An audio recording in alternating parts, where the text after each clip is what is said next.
Hello everyone.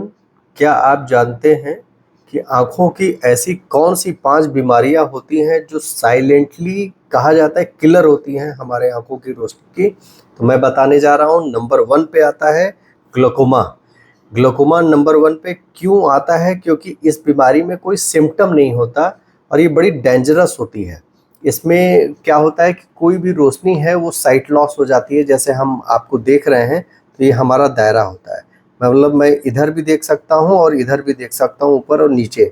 ये दायरा धीरे धीरे धीरे धीरे सिकुड़ता है और ये बीमारी होती है केवल और केवल, अगर बात करें तो जांचों से पता चल सकता है, जिसमें आता है पेरीमेट्री, ओसीटी, आई प्रेशर चेकअप और पैकीमेट्री। इससे ही इस बीमारी की डायग्नोसिस हो सकती है। और इन जो व्यक्ति 40 साल से ज़्यादा हैं या जिनको पारिवारिक इतिहास है ग्लोकोमा का, या जिनको डायबिटीज और हाइपरटेंशन है, वो ज़रूर अपने ग्लोकोमा की जांच कराएं।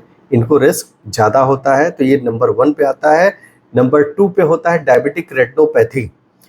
आजकल अगर देखा जाए तो डायबिटीज़ महामारी की तरफ फैलता जा रहा है। हर व्यक्ति परेशान है, उसको पारिवारिक इतिहास है तो उसको तो संभावना है ही, और जिसका पारिवारिक इतिहास नहीं है उसे भी डायबिटीज़ हो जा रही है। क्योंकि हम लोग की लाइफ स्टाइल बहुत लीजी हो चुकी है, सीडेंट्री है, तनाव ज़्यादा लेते हैं, जिसकी वजह से डायबिटीज़ होने की संभावना ज़्यादा होती है। और डायबिटीज़ अगर किसी को हो जाती है तो उसके आँखों के सबसे पीछे हमारा रेटिना होता है और उसकी वजह से डायबिटिक रेटिनोपैथी, जैसे ये मैं दिखा रहा हूँ, सबसे बाहर ये काली पुतली कार्निया है और ये वाला हमारा रेटिना है। इसी रेटिना में हमारा डायबिटिक रेटिनोपैथी होती है, जिसमें से आता है non proliferative and proliferative stage, और होता है तीसरा डायबिटिक मैकुलर इडिमा। डेंजरस इसलिए हो जाता है कि भाई ये हमारी रोशनी ख़त्म कर देता है। तो आपको एनुअल हर साल अपने आंखों के पर्दे की फंडस जांच जरूर करानी है। अपना ब्लड शुगर नियंत्रित हमेशा रखना है इस बीमारी को कंट्रोल करने के लिए। और नंबर 3 पे आती है हाइपरटेंशन, बीपी। हम लोग नमक खाते हैं, तनाव लेते हैं और हाइपरटेंशन की वजह से कई बारी हम देखते हैं कि भाई हमारे आंखों की रोशनी भी कम हो जाती है। और हाइपरटेंसिव रेटिनोपैथी बहुत कॉमन चीज़ है। तो हमेशा अपने रक्तचाप, बीपी का रेगुलर चेक कराएं।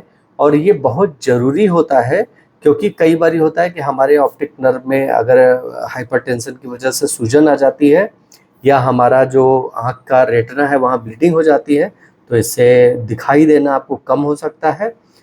नंबर 4 पे आता है हमारा एज रिलेटेड मैकुलर डिजनरेशन। मतलब ये हम अगेन ये आपको डमी आई बॉल दिखा रहे हैं कि ये हमारा रेटिना है।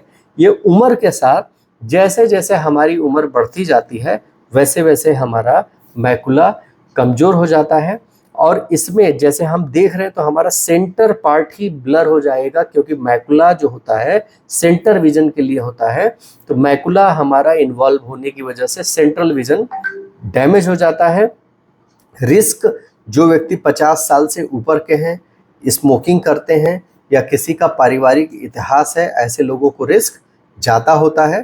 तो हमेशा एनुअली अपने, अगर आप ज़्यादा एज के हैं, 50-60 साल से ज़्यादा के हैं, तो अपने आँखों के पर्दे की जांच जरूर कराएं, जिससे ये बीमारी पता लग सकती है। और 5वें नंबर पे आता है रेटिनल डिटैचमेंट। ये हमारा एक बड़ा कॉम्प्लिकेशन है कि जैसे ये हमारा पर्दा है तो ये आप देख सकते हैं, तो ये 3 लेयर होती हैं।